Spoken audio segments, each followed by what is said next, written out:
বাজে রাত 9:10-15 হয়ে গেছে বোধহয়। হ্যাঁ 1:20 হয়ে গেছে। আমার তরকারি রান্না হয়ে গেছে, এখন করবো রুটি। তরকারি কী রান্না করেছি? ডিমের ঝোল, ডিম আলুও দিয়েছি। আমি রান্না করলে আলুটা দিই, আমাদের কর্তামশাই রান্না করলে আবার আলুটা দেয় না।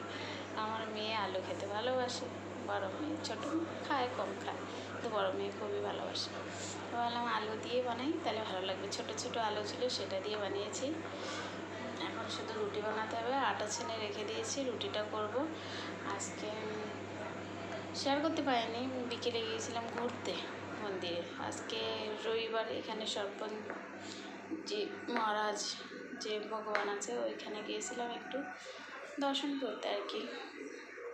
প্রত্যেক রবিবারে তো আর যাওয়া হয় না, মাঝে মাঝে যাওয়া হয়। তাই আমি বললাম ননদ আছে যখন চলো ঘুরেই আসি, তার জন্য ঘুরতে চলে গেছিলাম।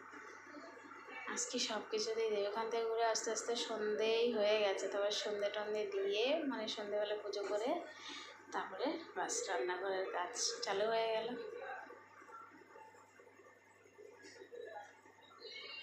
ভাবলাম যে না একটু আপনাদের সঙ্গে শেয়ার করা হোক কী কী করলাম।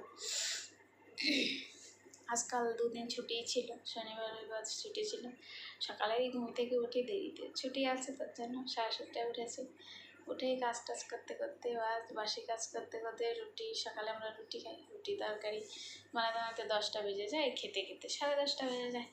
বাস তারপর আবার দুপুরের খাওয়া দাওয়া আছে, নিজের চান আছে, তার মধ্যে যদি জামা কাপড় হাতে কাচতে হয় তাহলে তো কোনো ব্যাপারই নেই। আমার আবার আজকে 2 বালতি জামা কাপড় কাচার ছিল, সেটা কেচেছি, ধুয়েছি, তারপর আবার ছাদে যেয়ে নেড়েছি, শুকাতে দিয়েছি মতলব।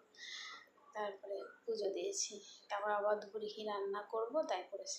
ভাত করেছি, আর বেশি কিছু করতে পারিনি, এক তরকারি করেছি, সয়াবিনের তরকারি আর ভাত। আর এখন করলাম ডিম, আর রুটিটা এখন বানাবো। বানাতে হবে রুটিটা। এই ছিল আজকে সারাদিনে প্রচুর কাজ টাজ। সারাদিন আমার রান্না বাড়া করতে করতেই চলে যায় দিন। তাতে যদি দুপুরে 4-5 আইটেম হয় তাহলে তো কথাই নেই, 2-2.5 ঘন্টা লাগে আমার রান্না করতে দুপুরবেলা। আর যদি একটা তরকারি করি, ভাত করি, তাহলে বেশিক্ষণ লাগে না, আধা ঘন্টা 1 ঘন্টা হয়ে যায়। গ্যাসেও হয় কোনো সময়, লাইটও করি, মানে হিটারেও করি ভাতটা। বেশিরভাগ হিটারই হয় ভাত, আর তরকারিটা হয় গ্যাসে। বাস টাটা বন্ধুরা, আজকের মতো এইটুকুই। আজকের আপডেট এইটুকুই ছিল।